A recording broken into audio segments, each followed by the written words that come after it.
Whoopi Goldberg really just jumped the shark. Okay, I'm using a Happy Days expression. It was when Fonzie, like, you knew that the episodes were basically coming to an end and the series was really ending when he did that move on the motorcycle, you know, jumping the shark. So it's become a common expression as a result of that. But this was really kind of unbelievable because she is trying to suggest that things are so bad here in the United States that, my gosh, she'd rather live over there in the Middle East where women have literally no rights and have to wear a burqa. You saw the woman doing the news the other day, that situation. And by the way, full-on burqa, right? Because, well, I guess no man is allowed to look at your wife, whatever. I mean, it gets me mad. I remember taking an international relations class at Columbia years ago, and actually there was talk even back then, this was probably in 1999, of what Osama bin Laden, et cetera, were capable of doing, and it was actually really alarming. And I remember being quite nervous at the time because I did live in New York City. It's neither here nor there, but one of the things that always has bothered me, and I say this, dare I say the word feminist? I consider myself a feminist. The left has completely like taken over that term in a really manipulative, bad political sort of way because it means something different than I think it should. It means that you care about equality for women and you value women. And you know I do. As a woman, and by the way, as the mother of daughters. So there are things that culturally, you know, they say, oh, it's just their way of life. I'm sorry. Like, if you don't value women, then I'm just never going to get there. I'm just not. But Whoopi sees it very differently, incredibly differently. Let's go to the sound that is making the rounds. People are just stunned by. At this moment, ladies and gentlemen, people are now calling for Whoopi Goldberg to leave the show for good. We'll see if she gets put on, you know, suspension or something. It's happened before. One Terry Moran actually wound up losing his job for some of his comments. But this is just wacky stuff. It's not even like she's taking aim at the president here. She's kind of just off in left field and acting really like incoherent. Let's play the tape.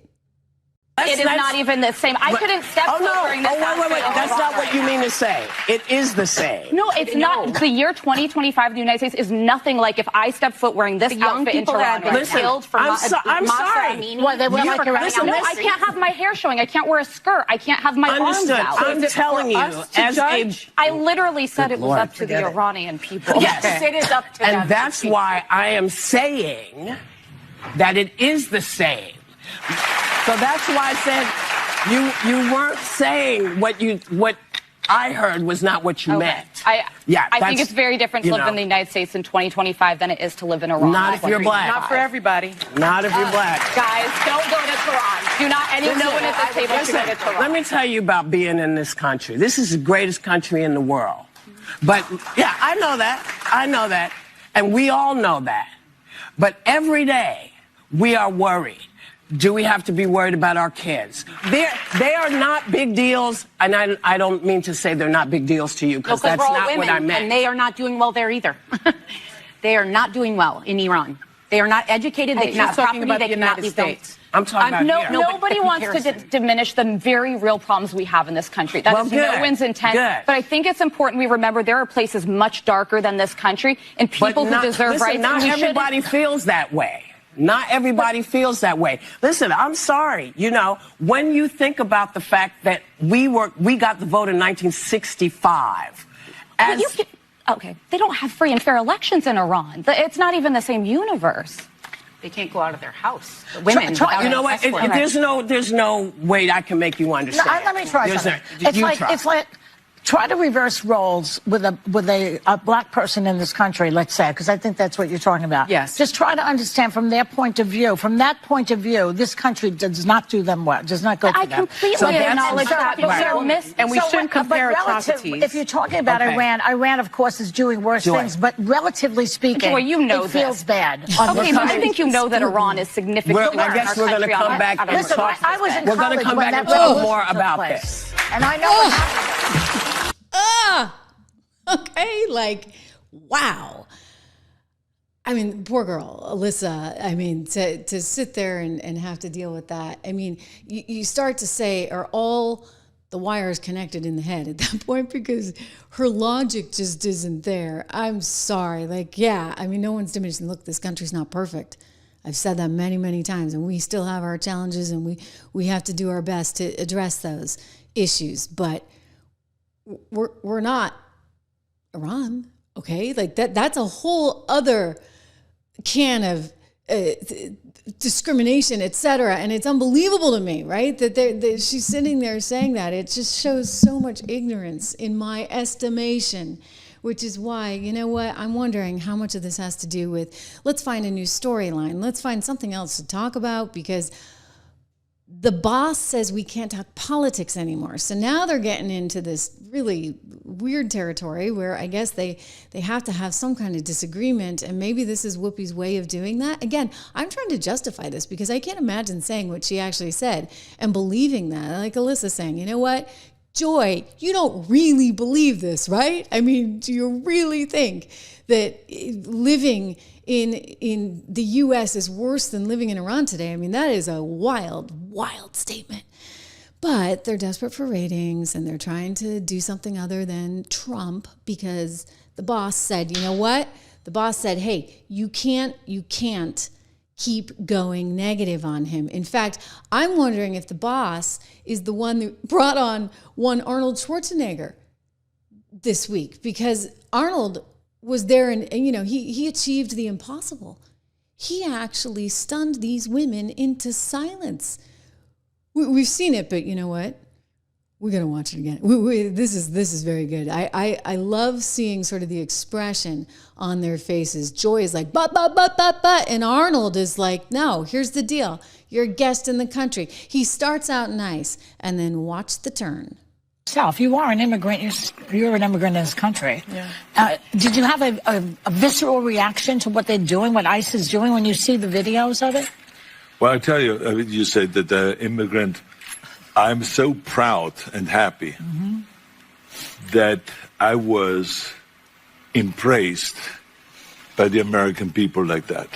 I mean, imagine they came over here with the age of 21, with absolutely nothing. And then to create a career like that. I mean, in no other country in the world could you do that. Yeah. Every single thing, if it's my bodybuilding career, if it's my acting career, becoming governor, the beautiful family that I've created, all of this is because of America. That's true. And so this is why I'm so happy to see firsthand that this is the greatest country in the world, and this is the land of opportunity. I know his name perfect. Now watch. And I think because I'm such a proud American and a proud immigrant that came to America, I was asked to do on July 4th. Not here. I'm going to fast forward him a little bit, okay? Because I want to get to the good part. You know me. It's great. So it's really a great celebration. And this is what this is all about, is to celebrate people becoming Americans and coming to America and all that. And so I just think the world of the great kind of history that we have with immigrants in America. But the key thing also is at the same time that we got to do things legal. That is the important thing, you know. So you got to do things legal. And those people that are doing illegal things in America and that are foreigners, they are not smart. Because when you come to America, you're a guest. And you have to behave like a guest. Like when I go to someone's house and I'm a guest, then I will do everything I can. Keep things clean and to make my bed and to do everything that is the right thing to do, rather than committing a crime or being abusive or something like that. So that doesn't really work in this country. So I think the important thing is when you become an immigrant, to think about, okay, I go to America because I want to use America for the great opportunities that America has in education, in jobs, creating a family, all of those kind of things. Then you have to think about, okay, if I get all of those things from America, then I have to give something back. You have a responsibility as an immigrant to give back to America and to pay back to America and to go and do something for your community for no money whatsoever. Give something back to after-school programs, Special Olympics, or whatever it is. Make this country a better place. Oh my gosh, I saw that. You guys are commenting and you're like, oh, look at her. She's trying to interrupt. She's like, but. But yeah, here's the deal. And we talked about this yesterday. Remember, I couldn't remember the word. I was like, salad or And I kept saying soup, I meant melting pot. It was my own Joe Biden moment. Anyway, it's the truth, right? Are we a salad or are we a melting pot? Our beauty, our strength as a nation is that we are a melting pot because we take the best of everything and we make it ours. We make it uniquely American.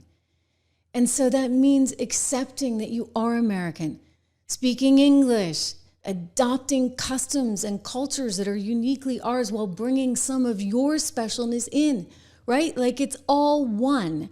But when you're the salad model and you got people trying to divide like one Jasmine Crockett, for goodness sakes, then what chance do we have? Really, as a country, I ask you, what chance do we have? If everybody's out for themselves, I mean, they're trying to do the divide with the gender. They're trying to do the divide with the race. They're trying to do the divide with the young versus the old. And I'm sorry, at the end of the day, we are all American. Remember that, okay? We're coming up on 4th of July. You know, I'm going to have to start singing again. Did you see Donald Trump and the flagpoles? He's putting a couple flagpoles up at the White House. He'd always said, you know, why don't we have flagpoles in the ground? We're going to have the 2 biggest flagpoles. So he's all about patriotism and recognizing the strength and greatness of this country. And you come here, you want to be part of it, right? Just as Arnold Schwarzenegger just said. So we commend him. We commend him for that. Reminder, guys, go check out 76 Research. Get the Father's Day pick. I want you to have that. Have a chance to partake in this greatness that's coming, because I do believe that the MAGA economy is going to be very good for everyone's future. But you got to be invested in it, okay? You got to be part of it. 76research.com, our Father's Day picks. Don't forget, we are sponsored by our friends over at American Heart for Gold, so we love them. If you want to invest in gold as well, up to $15,000 in free silver for those with qualifying offers, just text Trish to 65532.